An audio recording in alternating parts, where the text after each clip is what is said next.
ओ मौला साईं सैयद सिकंदर अली शाह बाबा जो अॼु ॿारो थियो आहे साईं जे ईसाले सवाब ख़ातिर साईं आफ्ताब शाह बादशाह साईं आशिक शाह बाबा साईं हे महबूब जी लख सलवात पढ़ाई पंहिंजे साईं वॾे जो ॿारो कयो अथऊं अॼोको साईं वारनि जो ख़ैर पंहिंजी बारगाह में उहद जबल जेॾो लिखण क़बूल फरमा अल्लाह साईं मिठे मोहम्मद मुस्तफ़ा जे सदके सैयद सिकंदर अली शाह साईं खे जन्नतुल फिरदौस में आका करीम जो पड़ोस गुलामी कचहरी नसीब फरमा ओ मुंहिंजा करीम अल्लाह अॼु सॼी काइनात जे जनबी मोमिननि रोज़ो रखियो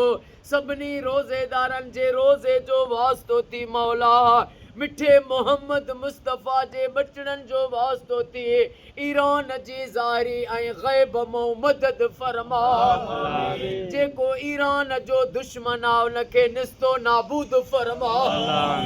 ओ करीम रब अॼु असां जेके बि हिन दुआ में शरीक आहियूं अॼु असां सभिनी जो बेड़ो तार असांखे रमज़ान जा सभई रोज़ा रखण नसीब फरमा साईं आफ्ताब शाह बादशाह साईं खे आशिक अली साईं बादशाह साईं खे रोज़गारनि में ज़ाहिरी ऐं ग़ैबी गंज अता फरमा सैयद मुसविर साईं जीलानी बादशाह साईं खे साईं जे सभिनी घर वारनि खे असां जेके बि दुआ में वेठा आहियूं सभिनी खे सभिनी जे घर बचनि खे क़यामत ताईं आबाद फरमा अल्लाह जेके बीमार आहिनि उन्हनि खे शफ़ा अता फरमा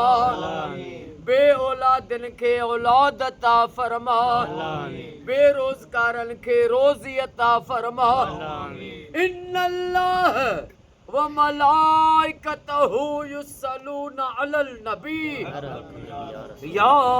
अय्युहल्लज़ीना आमनू सल्लु अलैहि व सल्लिमू तस्लीमा